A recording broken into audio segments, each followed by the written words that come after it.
I would like to express my sincere gratitude to our esteemed resource persons, respected Dr.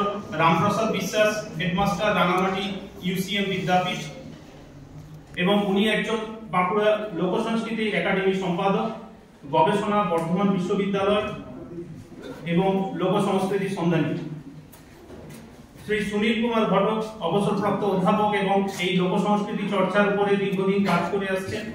Shri সন্তোষ কর্মকার, উনি লোকসংস্কৃতি চর্চা এবং বিভিন্ন ধরনের যে লোকসংস্কৃতি চর্চা তাদেরকে একত্রিত করা, সংগঠিত করা এবং তার সঙ্গে সঙ্গে বিভিন্ন কবিতা এবং গান রচনা, সুর সবকিছুর মধ্যেই ওনার প্রতিভা আমরা দেখতে পাই।